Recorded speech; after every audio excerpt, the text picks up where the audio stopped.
हम आज बात कर रहे हैं कि भगवान गणेश की कृपा से वास्तु की समस्याएं कैसे दूर हो सकती हैं।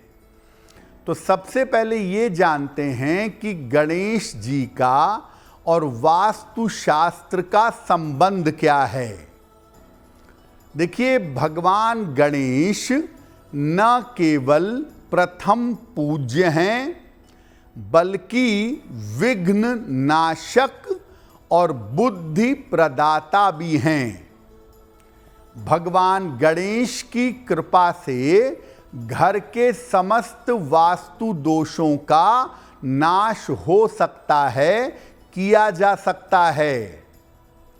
घर के मुख्य द्वार, पूजा स्थान, रसोई घर और आपके ऑफिस के, आपके कार्य स्थल के वास्तु दोष गणेश जी की मूर्ति के प्रयोग से नष्ट हो सकते हैं। आपको सिर्फ ये जानना पड़ेगा कि भगवान गणेश की कैसी मूर्ति का प्रयोग किया जाए, किस रंग की मूर्ति का प्रयोग किया जाए और कहाँ प्रयोग किया जाए जिससे आपको लाभ हो। ज्योतिष में और वास्तु में भगवान गणेश के अलग अलग रंग की मूर्तियों का प्रयोग किया जाता है और इन अलग अलग रंगों की अलग अलग प्रतिमाएं घर के विशेष स्थानों में लगाने से वास्तु दोष का नाश होता है। तो किस रंग के गणपति से किस तरह की तरंग निकलती है और उस तरंग का फायदा उठा करके कैसे आप वास्तु दोष का नाश कर सकते हैं, इस विषय पर आगे बात करेंगे। आपको बता दें कि कार्यक्रम के अंत में हम बात करेंगे एक लकी टिप की और एक सक्सेस मंत्र की।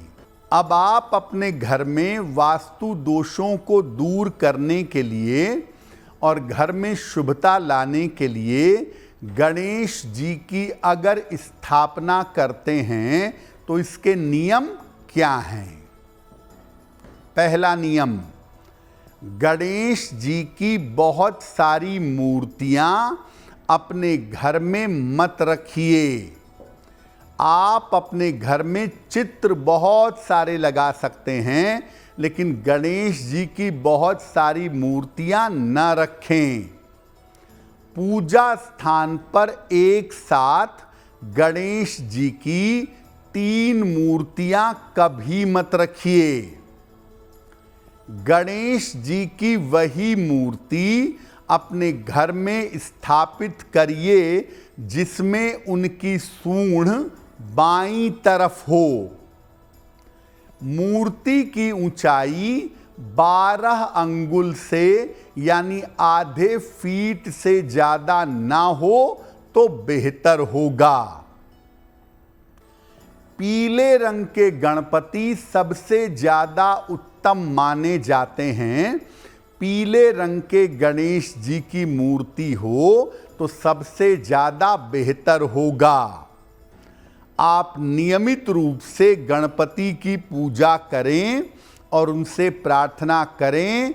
आपके घर की नकारात्मक ऊर्जा दूर होगी और घर के वास्तु दोष दूर होंगे। लेकिन गणेश जी को कभी भी तुलसी दल अर्पित मत करिए, कभी भी तुलसी के पत्ते न चढ़ाएं। अब आपको बताते हैं कि भगवान गणेश की कृपा से वास्तु दोष कैसे दूर किया जा सकता है।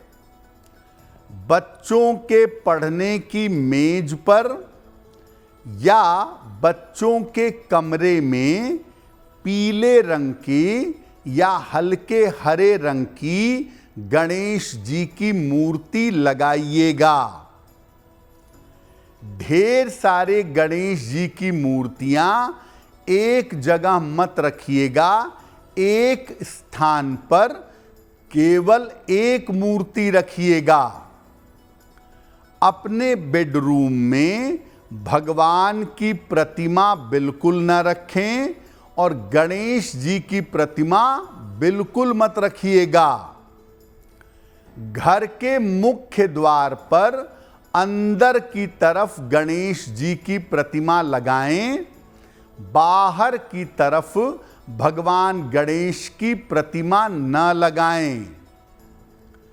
पूजा के स्थान पर पीले रंग के गणेश जी की मूर्ति रखें, अच्छा होगा। और रोज सुबह भगवान गणेश को पूजा में दूर्वा यानी दूब घास अर्पित करें। घर में तमाम गणेश जी की मूर्तियां न लगाएं। अगर गणेश जी से ज़्यादा प्रेम है तो गणेश जी के चित्र लगाएं या जगह जगह पर ओम लिख करके आप लगाएं तो उससे भी उतनी ही शुभता प्रकट होगी। देखिए, भगवान गणेश की जो अलग अलग रंग की मूर्तियां हैं उनसे अलग अलग तरह की तरंगें निकलती हैं। जैसे आप पीले रंग के गणपति की मूर्ति लगा के उनकी पूजा करें तो इससे जीवन में शुभता आती है, इससे जीवन में मांगल्य आता है और इससे घर में और जीवन में शुभ कार्य होने की संभावना बढ़ जाती है। अगर आप हरे रंग के गणपति की पूजा करते हैं तो इससे आपका मन एकाग्र होता है, आपकी चिंताएं दूर होती हैं और आपका डिप्रेशन समाप्त होता है। नीले रंग के गणपति की मूर्ति सामान्य स्थितियों में प्रयोग नहीं करनी चाहिए। ये उच्छिष्ट गणपति हैं, इनकी तंत्र पूजा होती है, इनकी सामान्य पूजा करना उचित नहीं है। अगर आप कर्जों को लेके बहुत ज़्यादा परेशान हैं तो सफ़ेद रंग के गणपति की मूर्ति स्थापित करें और सफ़ेद रंग के गणपति की पूजा करें।